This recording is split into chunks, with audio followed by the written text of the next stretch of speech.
Bismillahirrahmanirrahim. Assalamualaikum warahmatullahi wabarakatuh. Alhamdulillahi rabbil alamin. Nahmaduhu wa nasta'inuhu wa nastaghfiruh.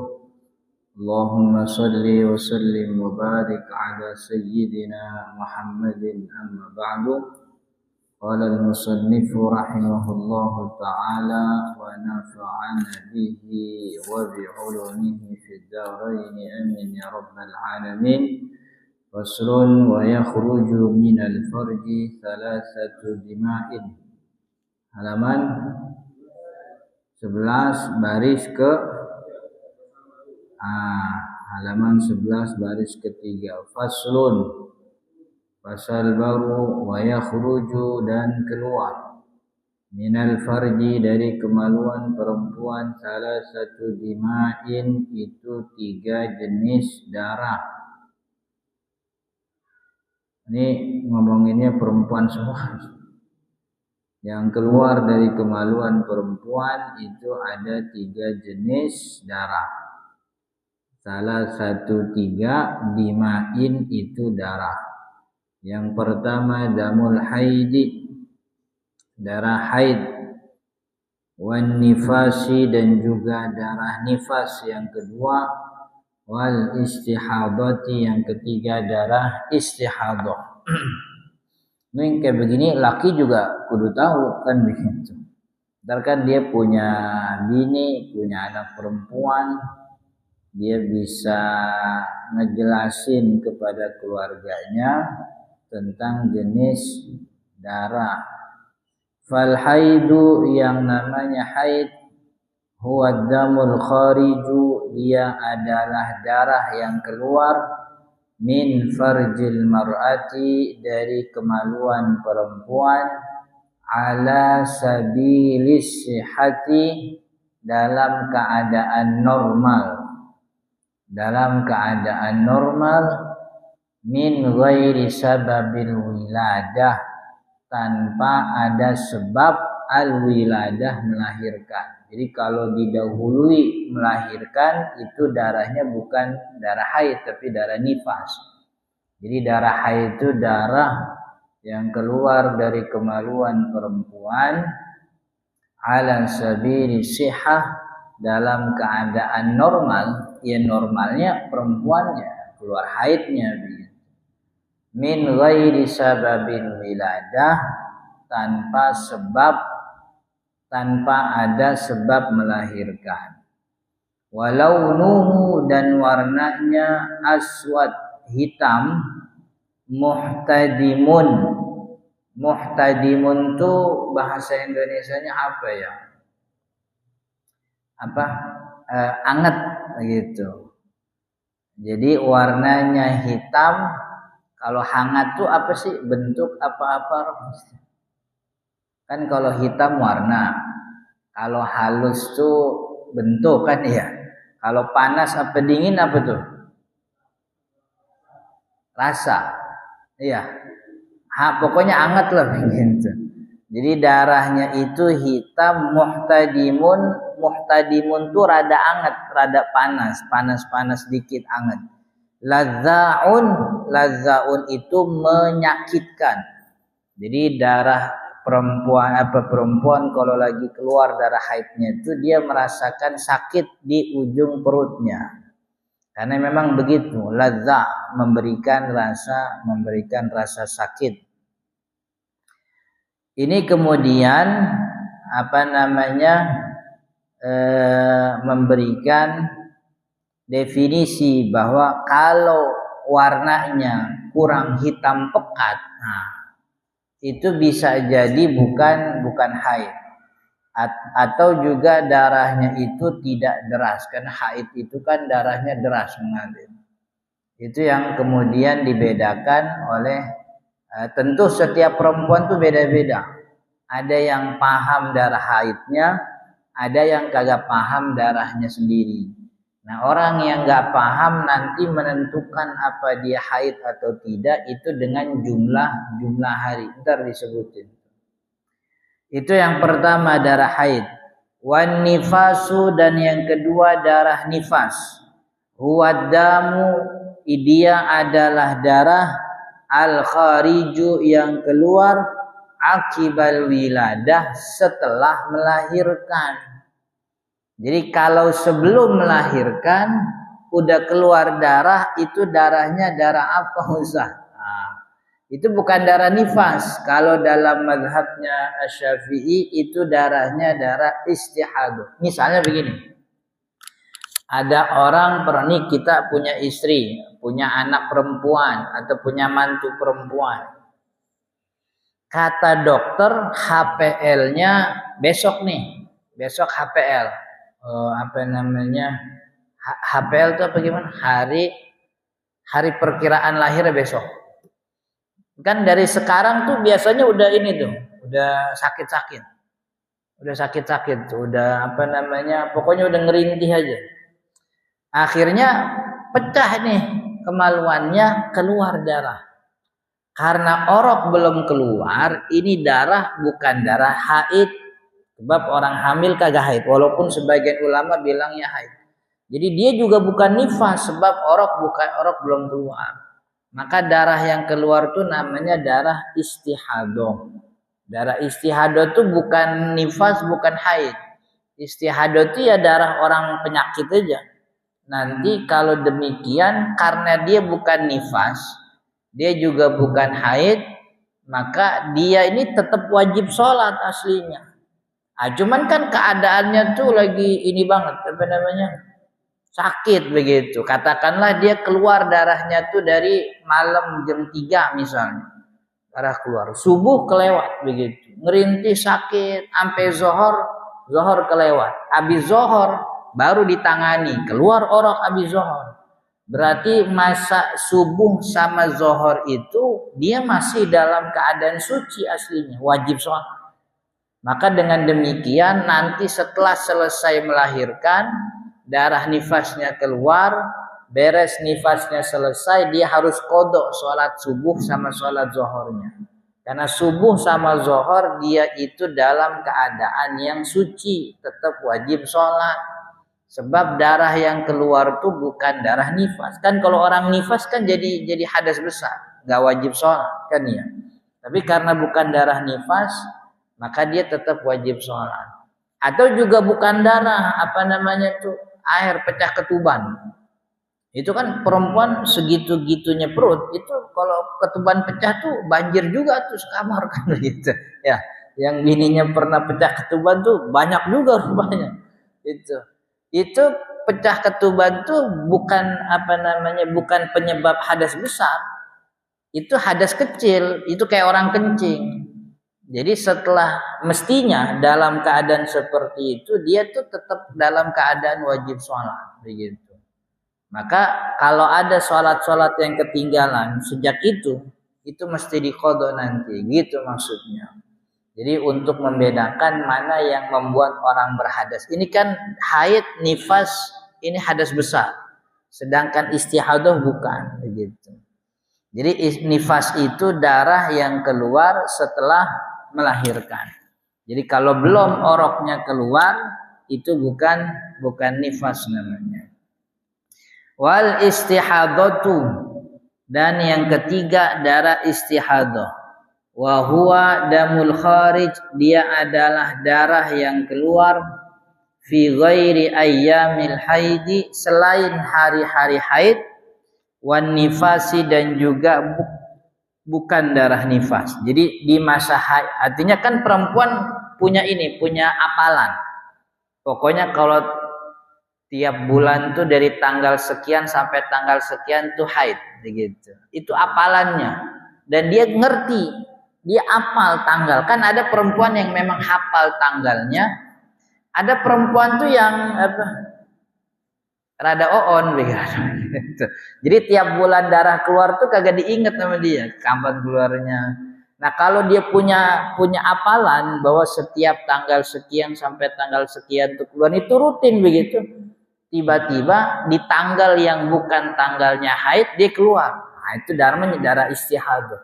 Dia nggak perlu bingung, tinggal cuci kemaluannya, sholat begitu. Tapi kalau yang kagak punya apalan, ntar kita jelasin. Kan perempuan tuh dalam fikih Islam ada yang namanya mumayyizah, bisa bedain mana darah haid, mana bukan darah haid.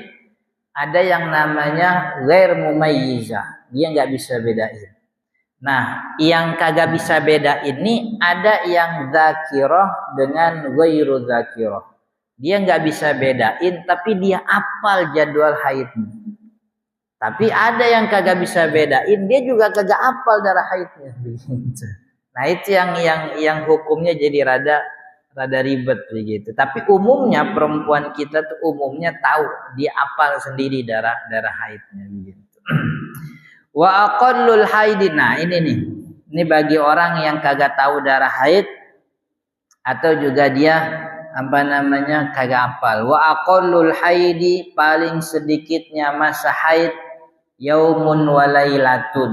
Yaumun walail, paling sedikit. Artinya kalau darah keluarnya cuman sekali doang. Jam 12 keluar. Ditungguin sampai jam 1 kok nggak keluar lagi. Oh, bukan darah haid. Darah haid itu paling minimal sehari semalam keluar. Ngocor tuh sehari semalam. Atau ngocornya sedikit-sedikit, tapi kalau dihitung itu sampai 24 jam. Begitu. Ini bagi perempuan yang kagak bisa kenal darah haidnya. Dia nggak bisa kenalin, seperti anak perempuan yang baru haid. Atau anak orang yang baru sehat dari penyakit, baru sembuh dari penyakit, biasanya siklus haidnya berubah. Paling sedikit masa haid itu sehari semalam. Wa aktsaruhu, dan paling banyaknya haid, paling lamanya haid khamsata asyara yauman, 15 hari. Dari tanggal 1 darah ngocor keluar. Tanggal 2, tanggal 3, tanggal 4, biasanya sih cuman 6 sampai 7 hari, tapi darahnya terus banyak nih. 8, 9, 10, maka maksimal darah haid itu 15 hari begitu. 15 hari. Kalau di hari ke-16 masih keluar, nah hari ke-16 itu darah istihadah namanya. Karena dia sudah melewati batas maksimal darah haid. Kalau udah begitu, ya udah cuci kemaluannya, ya tentu dia mandi dulu, cuci kemaluannya, sholat. Walaupun ada darahnya disumpal. Sebab hari ke-16 ini hari di mana orang udah nggak haid lagi. Haid paling maksimal itu 15 hari begitu. Itu maksudnya disebut orang yang kagak kenal. Tapi kalau orang yang kenal mah dia kenal sendiri darah haidnya, warnanya dia apa. Orang yang kenal begitu, orang yang tahu begitu. Dia tahu sendiri warnanya, dia tahu sendiri rasanya begitu. Maka ketika ini ada yang beda, dia bisa yakin ini bukan haid begitu.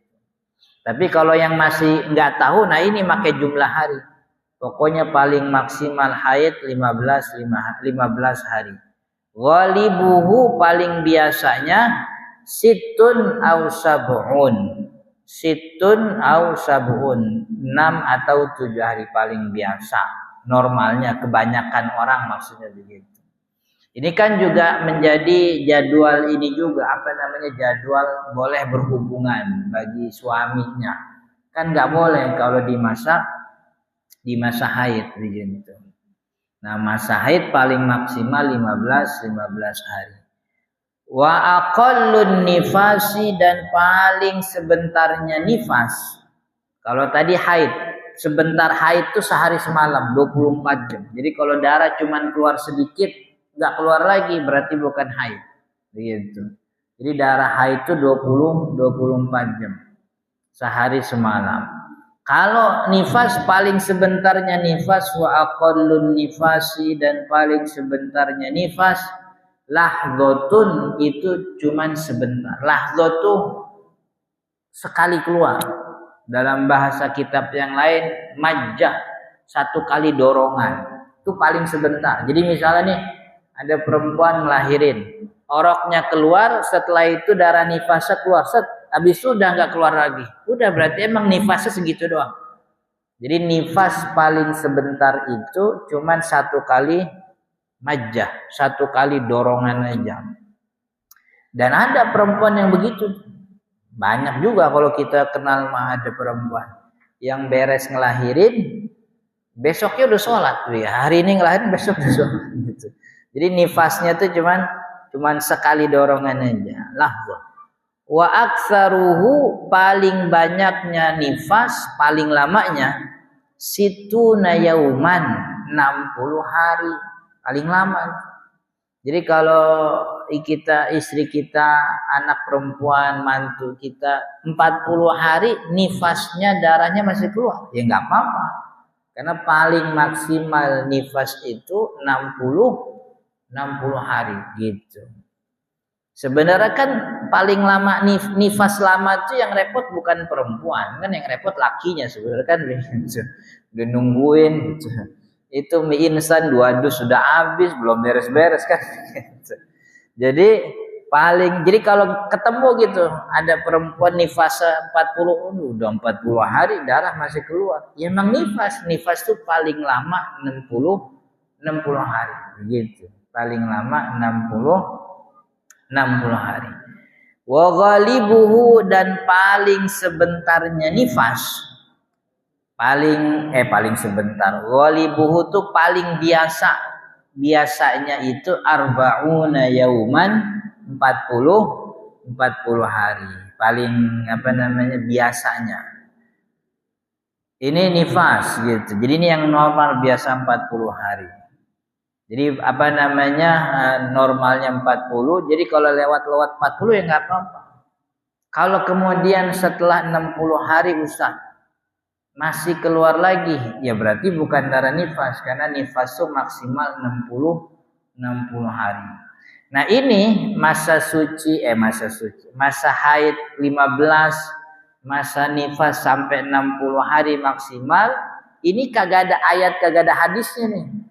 Ini Imam Syafi'i ini bikin kalau bahasa kita tuh bikin sensus begitu. Ntar kita jelasin dikit lagi nih. Wa aqallu tuhri, dan paling sedikitnya masa suci paling sedikit bainal haidataini, antara 2 haid. Jadi dari haid sampai haid lagi paling sebentar berapa hari nih? Paling sebentar khamsata asyara yauman, 15 hari. Jadi masa suci paling sebentar nih haid. Ini haid lagi. Antara haid sama haid paling sebentar 15 hari. Artinya kalau orang berhenti darahnya tanggal 15, maka benar-benar haid mulai lagi tuh tanggal 1 lagi.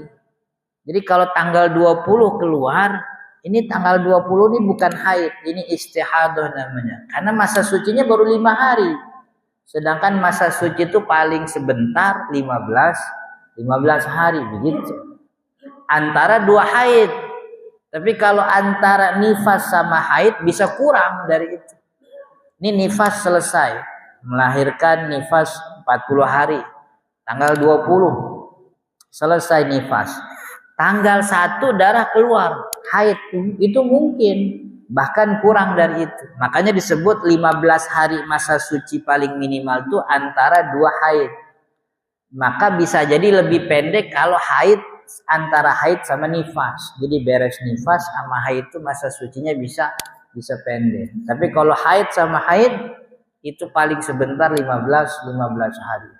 Maka darah yang keluar sebelum 15 hari dia suci itu bukan darah haid, itu darah istihadah. Jadi tetap dia cuci kemaluannya, waktunya sholat dia kerjain sholat begitu. Kemudian wala hadda, dan tidak ada hadda, batasan li aksarihi, untuk paling banyaknya masa haid. Paling banyaknya masa suci, nggak ada batas. Jadi perempuan bisa saja punya masa suci bertahun-tahun, karena emang kejadian. Jadi Imam Syafi'i ini bikin begini nih, maksimal haid 15 hari, maksimal suci nggak ada batasnya. paling minimal haid sehari semalam, minimal suci 15 hari, nifas sebentar doang, paling lamanya 60 hari. Ini sensus, fakta keadaan begitu. Jadi hampir semua perempuan di Madinah, karena kan Imam Syafi'i itu udah nulis begini tuh sejak di Madinah, kemudian dia ke Baghdad. Dikumpulin tuh semua data-datanya gitu. Bahwa perempuan itu paling banyaknya haid itu paling lama 15 hari. Gitu. Dan termasuk kan juga ada hadis Nabi Shallallahu Alaihi Wasallam, walaupun hadis Nabinya nggak ngomong langsung. Jadi hadis Nabinya tuh bunyi begini, bahwa setengah umur perempuan itu untuk ibadah, begitu. Jadi perempuan tuh sama laki itu setengah. Jadi kalau ibadahnya laki 20 tahun, perempuan tuh setengahnya. Maka bisa disimpulkan, walaupun kesimpulannya tuh kalau bahasa kitab usulnya tuh kesimpulan jauhnya, begitu.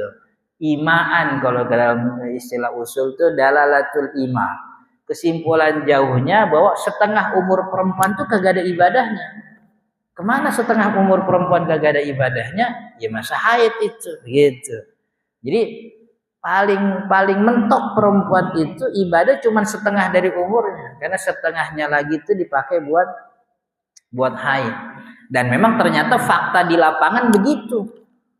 Paling lama haid itu 15 hari, kan sebulan 30, dipotong setengah begitu. Berarti setahun tuh sejatinya perempuan tuh mentok-mentoknya ibadah cuma 6 bulan doang begitu. Tapi masa suci kagak ada batas. Masa suci mah sampai bertahun-tahun bisa. Kenapa masa suci tidak ada batasnya? Karena ada satu perempuan yang kagak pernah kena haid. Namanya Sayyidah Fatimah. Anaknya Nabi itu Sayyidah Fatimah, itu satu-satunya perempuan yang tidak pernah mengalami masa haid. Makanya dia tuh ntar di sorga jadi pemimpin. Jadi kan kata Nabi, pemimpinnya anak-anak muda di sorga Hasan Husain, pemimpinnya orang dewasa Nabi Muhammad. Tapi kalau perempuan pemimpinnya siapa? Perempuan pemimpinnya Sayyidah Fatimah. Sebab tidak ada perempuan yang ibadahnya jauh melebihi Sayyidah Fatimah. Sebab Fatimah tuh kagak ada ceritanya perek. Itu sepanjang hayat kagak ada haidnya, begitu. Maka disebutlah ini perempuan masa sucinya tidak ada batas, karena ada faktanya bahwa ada satu perempuan yang nggak pernah mengalami masa haid, begitu. Dan saya ketemu ada beberapa perempuan tuh yang sucinya lama. Saya punya teman istrinya ngelahirin anak kedua itu masa sucinya sampai 2 tahun. Percaya gak percaya? Setelah anak kedua lahir, beres nifas suci terus sampai 2 tahun, begitu. Kagak haid lain lagi gitu. Jadi memang ada gitu perempuan. Jadi kalau masa suci itu tidak ada batasnya, begitu. Terusin lagi, wa aqallu zamanin, paling minimal waktu, ini maksudnya paling minimal umur paling kecil, tahidu fihil mar'atu, perempuan mendapatkan haid, tahidu haid fihi, di umur itu almar'ah perempuan.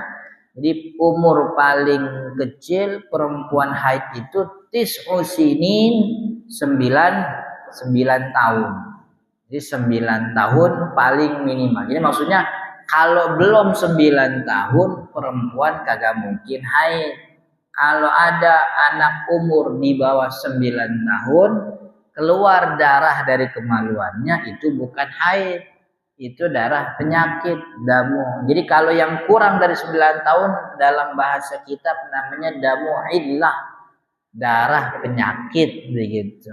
Ya macam-macam penyakitnya, bisa bawaan, bisa kecelakaan, tapi yang pasti haid itu paling minimal 9 tahun. Kapan maksimalnya nggak disebutin maksimalnya? Maksimalnya tuh 15 tahun. Jadi maksudnya perempuan laki kalau sudah 15 tahun kagak usah nungguin darah, kagak usah nungguin air mani keluar. Pokoknya kalau udah 15 tahun komariah ya, komariah itu udah balik namanya. Jadi balik itu ada dua, ada yang pakai tanda badan, ada yang pakai umur. Tanda badan tuh kalau laki keluar air mani, perempuan keluar darah haid. Ini sama, mulainya 9 tahun. Dari 9 tahun tuh udah mulai. Ada yang keluar, ada yang ntar 10, umur 10 tahun, ada yang 11 tahun. Tapi kalau udah 15 tahun, kagak ada tandanya, kagak usah nungguin. 15 tahun tuh udah paling maksimal. Jadi 15 tahun tuh keluar apa enggak keluar air mani, haid apa enggak haid tuh udah balik namanya. Udah wajib mengerjakan seluruh kewajiban syariat Islam. Jadi 15 tahun. Ini 9 tahun ini qamariyah. 9 tahun ini 9 tahun 15 tahun qamariyah. Jadi kalau kita punya anak Masehinya sih bulan Desember tahun 2015. Kan berarti Desember 2025 besok nih 10 tahun kan ya. Itu Masehi. Tapi kalau qamariyahnya kan bisa berbeda. Desember 2015 kemarin tuh bulan Rajab apa bulan apa. Sekarang mah gampang. Di internet ada konversi kalender Hijriyah. Taruh tanggal 15 bulan Desember 2015. Nanti ketemu oh dulu tanggal sekian bulan Rajab apa bulan apa. Nanti dicari tuh 15 tahunnya ketemu di umur di tanggal berapa. Oh 15 tahunnya ketemu di tanggal sekian bulan sekian. Dikonversi ke Masehi. Begitu. Oh berarti ini tanggal ini kudu wajib. Jadi sebelum nyampe tanggal ini kudu diajarin tuh syariat Islam. Kewajiban sholat, wudhu, puasa, begitu. Termasuk kewajiban nutup aurat. Jadi umur paling kecil haid itu umur paling kecil haid seorang perempuan itu 9 tahun. Jadi kalau yang keluar darah sebelum 9 tahun ya bukan haid begitu. Kalau 9 tahunnya kurang dikit. Jadi hitungan qamariyah 9 tahun minggu depan Ustaz. Sekarang udah keluar itu haid namanya. Jadi 9 tahun tuh kurang 15 hari itu udah masuk udah masuk 9 tahun. Jadi 9 tahun kurang 15 hari itu udah 9 tahun. Dalam kitab fikih begitu. Jadi kalau darahnya keluar 9 tahun kurang 10 hari itu haid itu. Jadi 9 tahun kurang 15 hari begitu. Tapi jarang yang begitu, umumnya sih 9 tahun ke atas. Wa aqallul hamli dan paling sedikitnya hamil, paling sebentar maksudnya. Hamil tuh paling sebentar berapa? Sittatu ashhur. Itu 6 bulan. Sittatu ashhur itu 6 bulan. Jadi perempuan paling sebentar hamil itu 6 bulan. Artinya kagak mesti 9 bulan. Jadi kalau ada orang nikah bulan Januari, Februari, Maret, April, Mei, Juni ngelahirin. Itu bukan kecelakaan, itu paling sebentarnya hamil emang segitu. Jadi bisa jadi. Nah kalau ini nih emang ada ayatnya, ntar kita jelasin ayatnya. Paling sebentarnya hamil itu 6 bulan. Sebab ada ayat Allah yang mengatakan gimana wa hamluhu wa fisaluhu 30 syahra. Hamilnya perempuan, menyusuinya perempuan itu 30 bulan. Jadi hamil sama menyusui itu 30 bulan. Digabung tuh hamil nyusuin 30 bulan. Dalam ayat yang lain wa fisaluhu fi amaini dan menyusuinya seorang ibu itu selama 2 tahun. Jadi ada ayat yang ngomongin nyusuin doang, ada ayat yang ngomong nyusu sama hamilnya sekalian. Kata Allah nyusu sama hamil itu 30 bulan. Ayat yang lain bilang nyusunya aja 2 tahun. Berarti kan kalau 2 tahun 24 bulan. Tadi dibilangnya nyusu sama hamil 30 bulan. Berarti 30 kurang 24 sisanya 6. Berarti paling sebentarnya masa hamil itu 6 bulan begitu. Dan emang secara kedokteran tuh 6 bulan udah jadi itu. Orok udah jadi. Cuman emang rada kurang ini itu aja kan ya. Kalau orok udah jadi. Bisa keluar bisa. Cuman kurang apa namanya? Ada yang kurang apa namanya? Apa sih? Kuning lah, apalah kan begitu. Tapi badannya mau udah utuh itu. Udah 6 bulan. Wa aktsaruhu dan paling banyaknya, paling lama masa hamil arba'usinin itu 4 tahun. Jadi orang bisa hamil sampai 4 tahun. Ada gak nih yang hamil 4 tahun? Ini kalau ini nih memang ada orangnya. Jadi dikatakan dulu ibunya Imam Malik tuh hamil Imam Malik tuh 4 tahun. Kalau Imam Syafi'i emaknya hamil 2 tahun.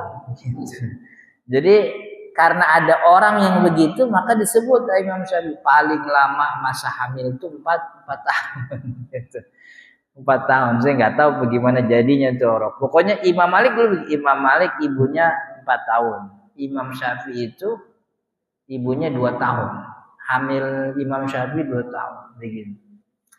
Wa ghalibuhu dan paling biasa umumnya masa hamil tis'atu ashhur itu 9 bulan. Umumnya kebanyakannya 9 bulan atau kalau kata bidan tuh pasnya 40 minggu. 40 minggu. Nah, ini kan kita akhirnya jadi tahu. Jadi bisa jadi ada orang yang nikah bulan Januari tapi bulan Juni udah ngelahirin, bisa. Karena masa paling sebentar hamil itu 6 bulan begitu ya. Cuman kalau di Indonesia emang jarang ya, karena memang perempuannya juga berbeda kali. Jadi kalau 6 bulan orok mau udah jadi, cuman kalau dikeluarin tuh jadi masih apa begitu. Apa namanya sehatnya mah. Ya karena kan makanan perempuan kita sama makanan perempuan jazirah itu beda gitu. Asupannya beda begitu. Jadi tapi kalau ada yang hamil lahirin setelah 6 bulan menikah ya nggak ada masalah. Karena memang paling sedikitnya masa hamil itu 6 bulan. Jadi nggak boleh lagi ada yang bilang wah itu kecelakaan tuh namanya tuh nggak boleh begitu.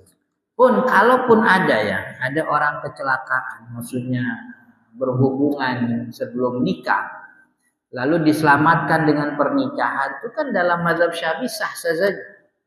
Jadi menikah, jadi laki nikahin perempuan yang udah digauli sebelum pernikahannya sah. Zinahnya dosa, tapi pernikahannya sah pernikahannya sah, gitu. Itu anaknya jadi ya kalau dia bergaul setelah dia akad nikah kemudian setelah 6 bulan hamil ya berarti emang anak dia begitu walaupun sebelumnya udah ada cairan sebelumnya tapi yang pasti jaraknya tuh kudu 6 bulan begitu. Jadi tidak adil kalau dalam mazhab Syafi'i perzinahan tuh tidak membuat pernikahan jadi haram gitu. Tetap tidak ada masalah orang nikah dalam keadaan hamil. Siapapun yang nikahin sah-sah saja, baik dia laki yang dulu menggauli atau laki orang lain yang bukan yang menggauli, nggak ada masalah. Cuman memang dalam mazhab Syafi'i ini kalau nikahnya ketika perempuan udah jadi janinnya udah jadi tuh apa namanya udah jadi apa namanya tuh iya pokoknya udah 40 hari pertama sudah 40 hari pertama dia nggak boleh menggaulinya dulu karena udah ada orang jadi nggak boleh nyampur dua sperma begitu tapi pernikahannya sah. Nah kalau kayak gitu anaknya bukan anak bapaknya binnya bin ibunya entar. Tapi kalau yang nikahin yang gaulin sendiri begitu kemudian dia gauli setelah akad nikah ya jadi anaknya begitu jadi anak dia begitu apa binnya bin apa namanya kalau ini ya kalau belum apa namanya masih proses itu belum jadi janin ya masih anak dia binnya bin anaknya begitu. Memang jadi problem kita di Indonesia ini begitu. Yang jadi masalah kan ketika orang itu menikah setelah oroknya lahir. Nih laki pergaulannya bebas, dono lah nih, dono ketemu sama Dina, berhubungan dia nih, jadilah tuh hamil si Dina begitu. Tapi si Dono masih takut, akhirnya sepakat kita nikah setelah anaknya lahir. Setelah anaknya lahir baru dinikahin, kan gak ada masalah, sah-sah saja. Cuman yang jadi masalah, ini anak bukan anaknya Dono secara syariat. Sebab ini binnya bukan bin bapaknya, binnya bin ibunya. Nah nanti kalau ini perempuan, repot ini. Kalau ini perempuan, kan bapaknya tuh nggak boleh jadi wali, gitu. Dan banyak orang tua yang nggak mau jujur soal ini ke anaknya. Akhirnya ketika anaknya mau nikah, dia jujur, takut nyakitin, kagak jujur. Ini akad kagak bisa sah kan begitu. Kalau yang rada pinter kan dia bisa siasat. Ntar pas akad nikah, tinggal pura-pura wakilin aja kan gitu. Saya wakilkan perwalian saya kepada wali hakim. Padahal kagak usah diwakilin, emang dia mah kagak sah jadi wali, kan dia bukan bapaknya. Cuman pura-puranya kan begitu. Dia udah bisik-bisikan sama penghulunya gitu. Ini anak sebenarnya gini gitu. Jadi ntar aneh pura-pura ngasih perwakilan aja gitu. Tapi kalau yang nggak tahu kan begitu. Karena SOP-nya penghulu tuh selalu begitu. SOP-nya tuh selalu memberikan kesempatan untuk ayah kandung jadi wali. SOP-nya begitu. Jadi diaturlah, silahkan ayah kandungnya duduk kan begitu. Jadi untuk kalau orang yang paham gitu, aneh serahin perwalian aneh atas anak aneh Fulana binti Fulan kepada Anda Fulan bin Fulan gitu. Beres kan penyerahan makan yang penting ngomong aja, ijab kabul terima beres. Cuman kalau yang nggak ngerti kan itu akhirnya dia nikahkan. Saya nikahkan anak saya Fulana binti Fulan, padahal bukan anaknya secara syar'i, secara biologis iya, tapi secara syar'i kan bukan. Nah, itu yang jadi repot itu. Saya beberapa kali diminta pandangannya begitu. Ternyata baru diketahui bapaknya tuh bukan bapak kandungnya. Padahal dulu dia nikah walinya bapaknya. Sekarang anaknya udah 3 begitu. Mau bagaimana coba? Mau kita bilang nikahnya kegasah kan repot juga. Jadi banyak itu problemnya. Wallahu taala alam, mudah-mudahan bermanfaat. Insyaallah kita lanjut wa yahrumu bil haidi, dan diharamkan dengan haid. Ini yang diharamkan bagi orang yang junub insyaallah di pertemuan yang akan datang. Sebelum ditutup, kalau ada pertanyaan silahkan. Ada pertanyaan hadirin? Ya.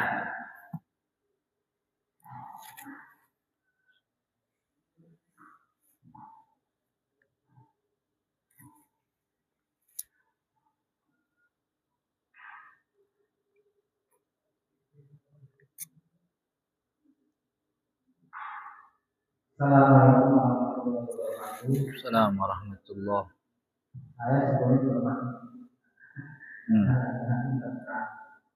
mengurusi ini jadi Jadi yang saya tanyakan cuma tadi disebut maksimal haid atau nifas adalah 15. Pertanyaan saya bahwa apakah sebelum maksimal tadi kemungkinan sudah berhenti pada tanggal itu? Ya. Apakah boleh dipakai atau gimana? Apa enggak? Sudah habis gitu. Apanya? Waktu maksimal tadi. Ya. Jadi ada orang haid nih tanggal 1 keluar. Tanggal 2, tanggal 3, tanggal 4, tanggal 5, tanggal 6 berhenti begitu. Tanggal 6 berhenti. Iya, tanggal 7 dia mulai sholat, tanggal 8, tanggal 9. Tanggal 10 keluar lagi begitu maksudnya. Iya, kemudian keluar lagi. Iya, kalau dia orangnya hafal mengenal darah haid, dia tinggal pakai ilmunya. Haid apa bukan nih? Karena dia kenal begitu. Tapi kalau dia kagak kenal darahnya, maka dia pakai kebiasaan. Kalau dia ingat apal kebiasaannya. Jadi pertama pakai tamyiz, ilmunya dulu. Kenal gak ini darah haid apa bukan? Kalau dia kenal darah, gua kenal darah haid gua. Ini mah bukan darah. Oh berarti itu istihadah. Kagak usah dipikirin. Cuci sholat. Kalau dia nggak kenal, maka pakai kebiasaan. Maksudnya dia kan apal tiap bulan kebiasaannya tuh berapa hari. Waduh Ustaz, saya kagak hafal. Emang kenapa? Ya pokoknya kagak hafal, kadang-kadang 3 hari, kadang-kadang. Berarti dia nggak punya kebiasaan atau dia tidak menghafal kebiasaannya. Kalau dia nggak kenal darahnya, dia nggak hafal kebiasaannya, maka baru make hari nih, make hari. Kan kemarin awal haid tanggal 1, berhentinya tanggal 6, tanggal 10 keluar lagi. Oh berarti ini haid, sebab maksimal haid itu 15 hari. Jadi hitungan hari ini sebenarnya untuk kelompok yang kagak kenal darahnya, dia juga kagak apal kebiasaannya. Jadi kalau dia kenal darahnya, dia pakai itu ilmu, namanya ilmu tamyiz, tamyiz mengenali darah haid. Kalau dia nggak punya ilmu itu, karena dia nggak belajar macam-macam, yang kedua pakai kebiasaan, apal apa kagak dia punya kebiasaan. Bulan Maret emang biasanya haid berapa hari? Saya kagak ngapalin Ustaz gitu. Biasanya yang kagak ngapalin darah haid itu yang kagak sholat biasanya. Kalau orang sholat tuh apal tuh gitu. Karena dia tahu nih dia kudu sholat gitu. Jadi pokoknya caranya 3. Tamyiz, kenalin darah haid. Kalau nggak kenal, menghafal kebiasaannya. Kalau dia tidak hafal kebiasaannya, baru pakai jumlah hari. Jadi orang yang kenal darah haidnya nggak boleh pakai jumlah hari gitu. Ini pokoknya dia hafal darah haid itu, dia tahu warnanya hitam, kemudian anget, dia nyakitin perut kalau dia keluar. Selesai berhenti darahnya, 3 hari kemudian darah keluar gitu. Wah darah keluar nih, tapi bukan darah haid nih. Udah gue bilang haid aja lah biar kagak sholat, kagak boleh itu. Gitu. Dia kan orang yang punya tamyiz, punya ilmu tentang mengenali, membedakan darah haid begitu. Pokoknya 3 tadi tuh. Kenalin, tamyiz, apalin kebiasaan, baru kemudian pakai jumlah hari begitu. Oke? Ada lagi? Istihadah itu sebutannya apa ya? Karena darah penyakit, istilah darah penyakit itu di kitab-kitab fikih nyebutnya damu illah. Damu illah itu darah penyakit, dan damu illah itu umumnya itu untuk perempuan di bawah umur 9 tahun.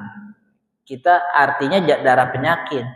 Tapi istihadah itu disebut darah penyakit enggak juga, sebab orangnya sehat-sehat aja gitu.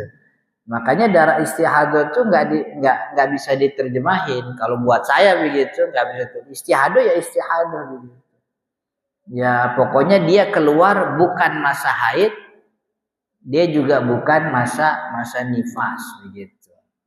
Dia tidak berbentuk darah haid, dia juga bukan darah nifas. Maka namanya istihadah begitu. Iya nggak perlu khawatir. Makanya tadi yang penting 3 tuh, perempuan tuh pertama dia tahu bedain darah. Kalau nggak bisa bedain, dia minimal apal kebiasaan haidnya. Yang ketiga dia apal nih batas waktu, masa sebentar sama masa paling lama haid begitu. Oke? Ada lagi? Mana? Ini dulu.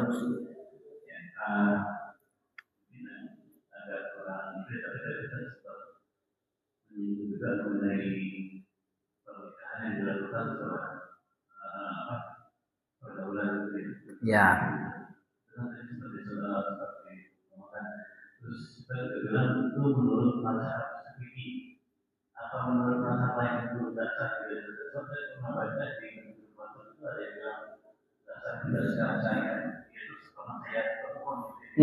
Nikahnya apa walinya? Nikah habis hamil apa nikah perempuan yang hamil duluan? Oh.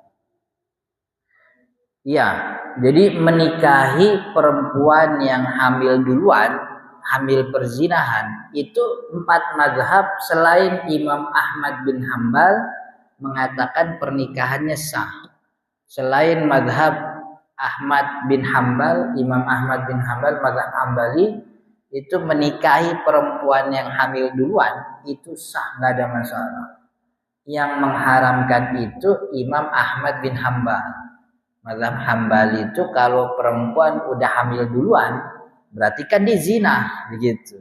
Nah, pezina itu dalam Al-Qur'an wazani la yankihuha illa zainin aw musyrik.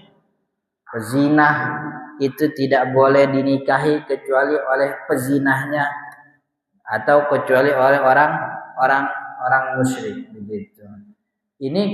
Ini kata Imam Ahmad mengharamkan untuk menikahi perempuan yang hamil duluan, Terus kapan nikahnya? Nunggu ini oroknya dilahirin, setelah itu baru dia nikahi. Nah, kata 4 mazhab yang lain selain Imam Ahmad, 3 mazhab yang lain, ayat ini bukan ayat ngelarang, tapi ayat ini tuh ayat taubih. Ayat taubih itu artinya ayat yang taubih itu kalau bahasa Indonesianya apa ya? Mencela begitu. Jadi perbuatan ini tuh sangat tercela. Saking tercelanya malah disamain seperti orang musyrik. Kagak boleh nikah kecuali sama pezina dan juga musyrik kan begitu. Jadi bukan ayat fikih yang melarang orang menikah. Sebab secara syarat sah pernikahan tidak ada halangan untuk menikahi perempuan yang lagi hamil, itu enggak ada. Secara teks Al-Qur'an atau hadis Nabi, hukum kaidah umum pernikahan tidak ada yang menghalangi orang untuk menikah dengan perempuan yang sedang hamil. Yang haram itu kan nikahin mahramnya sendiri kan nggak boleh. Tapi kalau lagi hamil kan nggak ada larangan untuk menikah. Jadi yang mengharamkan menikahi perempuan yang hamil duluan itu mazhabnya Imam Ahmad bin Hambal begitu. Saya juga ketemu tuh ada waktu itu punya teman begitu. Bapaknya memang make pandangan ini. Jadi dia itu menikah dalam keadaan istrinya hamil, tapi nikahnya tuh cuman untuk ngiket doang dan menghindari aib di antara masyarakat. Jadi bukan nikah secara syar'i. Lalu setelah anaknya lahir, dia akad nikah lagi. Nah, akad nikah yang setelah lahirnya akad nikah yang sah. Karena dia memakai pandangan Imam Ahmad bin Hambal itu tadi. Tapi kalau jumhur ulama yang lain tidak ada masalah. Gitu. Nah, cuman yang mazhab lain itu kan yang jadi masalahnya ini laki boleh gaul apa kagak nih gitu, boleh digaulin apa enggak, kan itu perbedaannya panjang itu antara karena ada larangan tidak boleh mengairi rahim yang sudah diairi lebih dulu gitu. Oke? Ada lagi? Terus mana?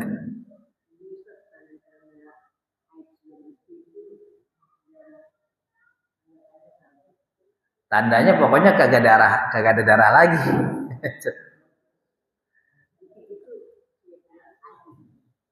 Iya, sedikit itu ya berarti emang udah berhenti gitu. Iya, bercak itu berarti memang sudah berhenti. Iya, sudah dikatakan berhenti. Karena bercak itu tidak lagi disebut, karena haid itu haid itu artinya deras. Maka kalau tidak deras itu bukan haid namanya. Jadi yang tipis-tipis itu sudah dihitung sebagai kesucian. Oke? Mana? Ya. Kalau yang bukan deras itu adalah pertanyaannya saat kondisi itu dia masih bersolat atau masih ada. Iya. Jadi ini yang dalam mazhab Syafi'i itu disebut istilahnya apa ya? Begitu ya. Apa kalau bahasa Indonesia saya lupa.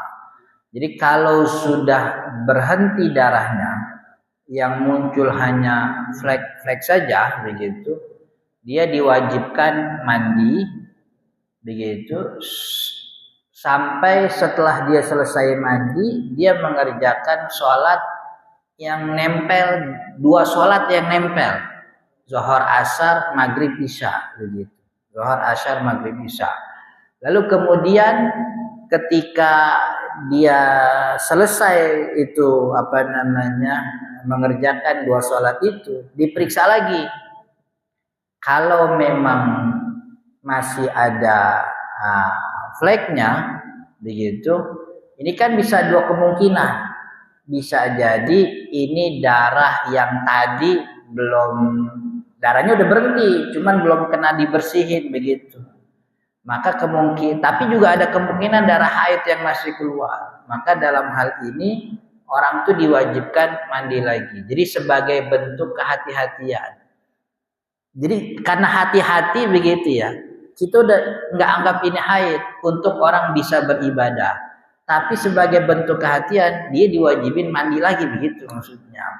Kan memang orang Syafi'i rada hati-hati dalam banyak hal termasuk dalam banyak toharoh itu tadi begitu. Jadi karena sebagai bentuk hati-hati kita bilang suci karena tidak lagi deras, dia wajib mandi sholat begitu.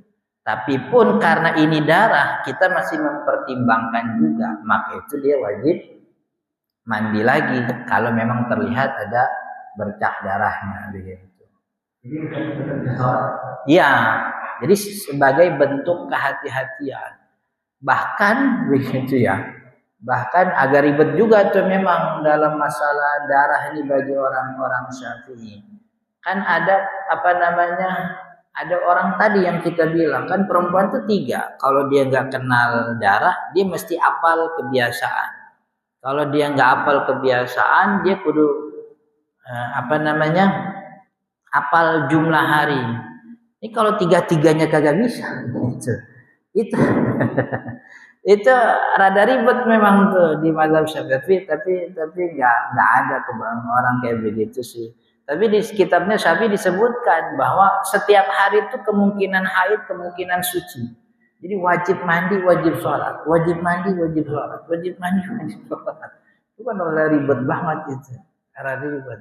Maka itu memang mazhab Syafi'i ini memang mazhab yang lebih banyak kehati-hatiannya dalam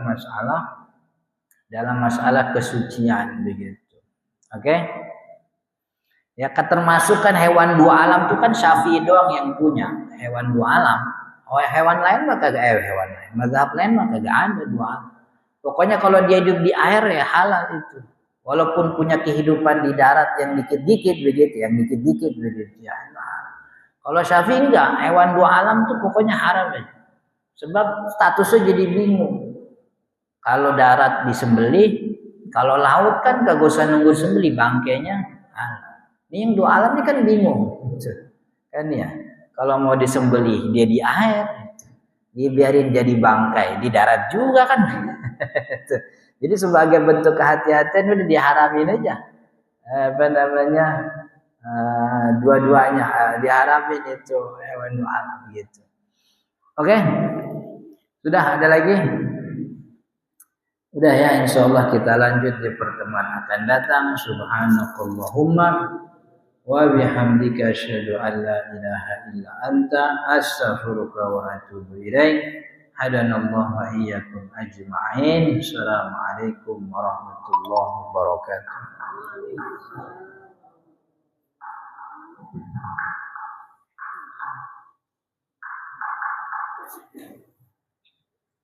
Nah, jakanya kemana?